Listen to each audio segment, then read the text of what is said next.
Začal nám duel 15. kola Typos Extraligy medzi HKM Zvolen a HC 19 Humenné. Začína nám druhá polovica prvej tretiny. Kohlhálc opäť pripravený na modrej čiare a po jeho prihrávke spoluhráč zakončuje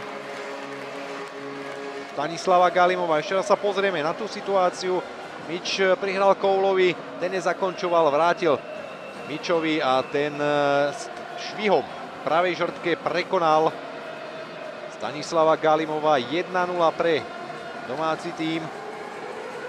Druhú početnú výhodu zverenci Petra Oremusa v dnešnom dueli dokázali využiť viedenského, ten sa kuku nedostal. Kuru má na opačnej strane úplne voľného spoluhráča, to je ideálna príležitosť pre hostina vyrovnania. V 16.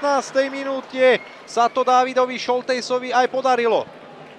Výbornú prácu tam odvedol najskôr pri mantineli v obranom pásme Vaško, potom puk posunul na Kuruho, nemal dostriedané a ostal tam jediný hráč v bielom drese, ktorý nedokázal zabrániť.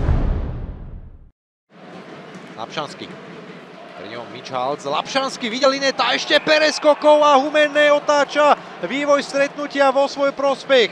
Opäť laxný prístup domácich hráčov pred brankárom Trenčanom a preskokov pálil z medzikružia z ideálnej palebnej pozície. Trenčan navyše toho veľa nevidel. Ešte raz celá situácia. Lapšanský odvedol výbornú prácu, veľmi jednoducho prešiel okolo Mičhalca. Ani Kohlhálc nebol príliš dôrazný pri ľavej žrtke Trenčana. No a cez linetovú hokejku tá prihrávka prepadla až ku Pereskokovi. Ešte tam ostávajú domáci v útočnom pásme, tretia formácia. Zuzín, Marcinek a Viedenský, no a je tu expresná odpoveď domáceho týmu. Marek Viedenský, kapitán výberu trénera Oremusa, vyrovnáva možno po 20 či 30 sekundách na 2-2. Humenčania príliš dlho nedokážu ostať vo vedení, väčšinou tie odpovede ich súperov sú expresné, podobne ako dnes na ľade Zvolena. Ale výborný pobyt tretej zvolenskej formácie v útočnom pásme. Kus roboty tam odvedol najskôr Zuzín, potom Marcinek ešte nezišnou prihrávkou vyšperkoval tú akciu na strane Galimova. O to dôležitejšie sú tie zákroky, ktoré Trenčan musí absolvovať a teraz práve asi vďaka v tej nerozchytanosti Adam Trenčan neudržal vo svojej výstroji ľahký puk. Puk upratať po tretíkrát do domácej svätyne. Záverečné 3 minúty na druhej tretiny. Dobrá prihrávka na Kašlíka. Kašlík už je v útočnom pásme, má tam Lenkova a Lenkov napokon dal iba do žrde.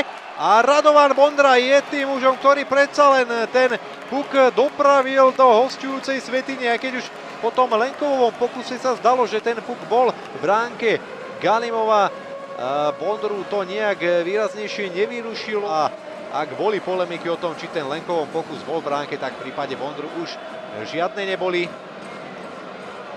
Tam už Sergienko nedokázal zabrániť tomu, aby Bondra skóroval.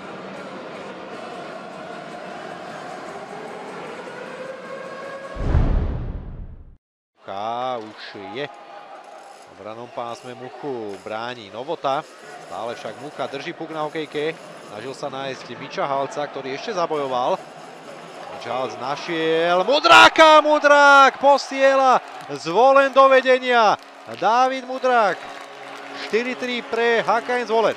Ešte raz sa pozrieme na tú akciu, veľký kredit ide aj Miroslavovi Muchovi, ale za tento dôraz ide najmä Mičovi Halcovi, ktorý v zápätí našiel na osi klziska Dávida Mudráka a ten, aj keď nie je úplne vychýreným strelcom, tak tentokrát bol úspešný. Už sú tam hostia v šestici, prázdna Humenská svätyňa, možnosť pre Zvolena definitívne rozhodnutie o stretnutí.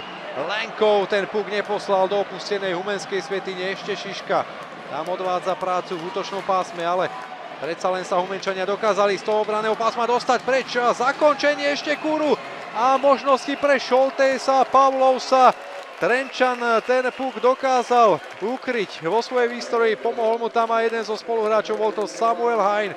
A je tu koniec tohto duelu, ktorý bol napínavý.